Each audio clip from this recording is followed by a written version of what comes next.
Baiklah teman-temanku semua, kita lanjut lagi kepada tahap yang berikutnya teman-teman ya.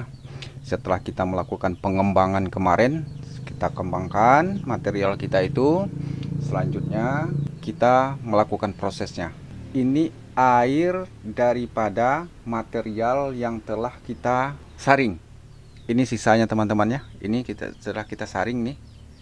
Ini lumpur aja tinggal gini nih teman-teman, lumpurnya. Ini lumpurnya ya. Nah, lumpur ini sisanya, dan ini airnya teman-teman ya. Nah, ini airnya yang telah kita saring. Nah, jadi untuk langkah berikutnya teman-teman mungkin udah tahu aja apa langkah yang selanjutnya, yaitu kita menggunakan penetralisasi dulu kita teman-teman. Kita netralkan air kaya kita ini. Biasa kita menggunakan urea untuk menetralkan air kaya kita ini. Lanjut aja kita teman-teman ya untuk melakukan penetralnya. Ini kita masukkan urea. Coba kita lihat reaksinya dulu teman-teman ya, masih bereaksi. Kita tunggukan berapa saat dulu teman-teman.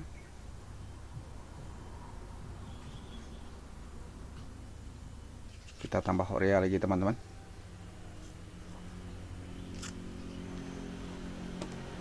Jadi teman-teman, dalam proses pengendapan ini, teman-teman bisa menggunakan bermacam hal pengendapnya. Seperti contoh SMB, bisa teman-teman gunakan.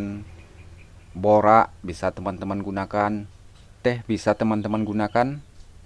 Begitu juga kopi. Nah, jadi dalam proses ini, teman-teman hanya memilih apa yang akan teman-teman lakukan dalam proses pengendapan ini. Bisa juga menggunakan soda api, menggunakan soda as, atau menggunakan karbit, atau bermacam-macam lah pengendap yang bisa teman-teman lakukan untuk pengendap ini. Nah, jadi kalau kita sendiri hanya menggunakan tepung aja nanti teman-teman. Saya menggunakan tepung aja karena tidak ada pengendapnya nih. Karena mau lebaran semuanya tertutup, tidak bisa kita mesan-mesan lagi teman-teman. Coba kita aduk lagi teman-teman ya.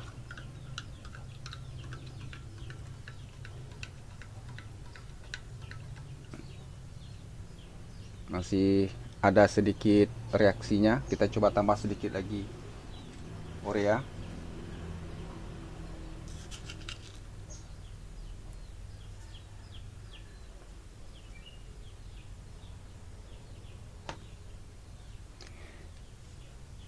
Jadi di sini teman-teman, setelah kita nanti selesai memberikan pupuk urea ini, dan kita bisa langsung menguji teman-teman ya, apakah nanti di air kaya kita ini sudah ada logamnya atau tidak. Kita bisa dapat mengetahuinya. Ada caranya nanti teman-teman. Jadi setelah kita mengetahui ada logam di dalam material itu, kita tinggal udah tenang aja bagaimana kita untuk melakukan prosesnya aja lagi, bagaimana untuk mengendapkannya. Tetapi kalau kita tidak tahu di dalam itu udah ada logam atau tidak, ya kita ragu-ragu juga. Kadang mau kita lanjutkan atau tidak. Nah, demikian. Jadi ada juga orang yang menggunakan bermacam-macam juga tuh teman-teman ya, untuk mengetahui daripada keberadaan emas pada air kaya. Seperti mungkin teman-teman gunakan mungkin stainless klorid ya. Stainless klorid yang bisa juga teman-teman buat itu daripada timah solder. Tapi kalau timah solder itu, jika teman-teman buat seperti itu tidak akurat. Kalau untuk membuat stainless klorid itu harus dari timah murni 98%.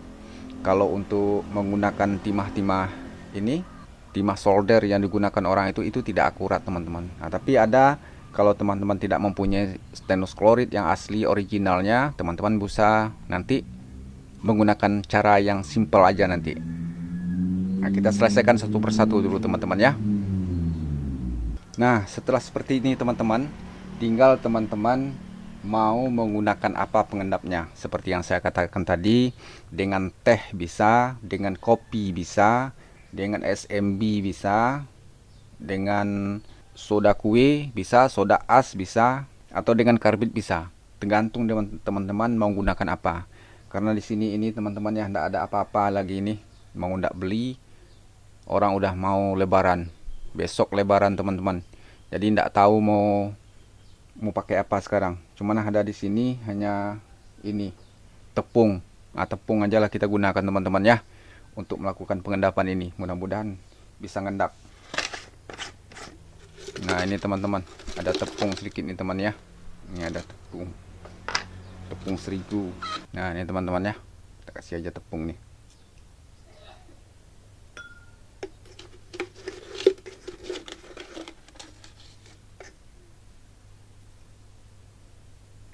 Kita aduk teman-teman ya.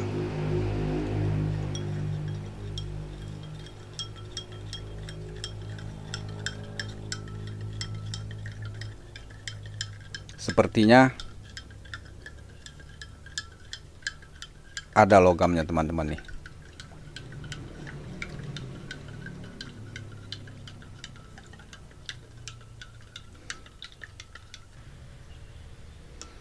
Oke teman-teman, berubah putih ya teman-teman ya.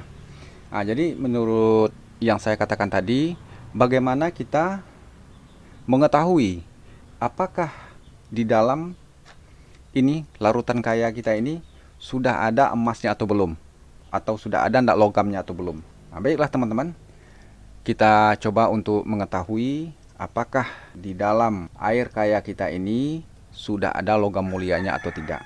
Jadi kita menggunakan ini aja teman-teman.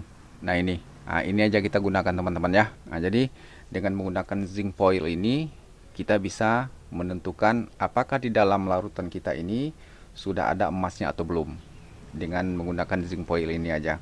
Jadi kalau ada nanti kelihatan hitam teman-teman ya, atau coklat, berarti logam sudah ada pada larutan kaya kita ini.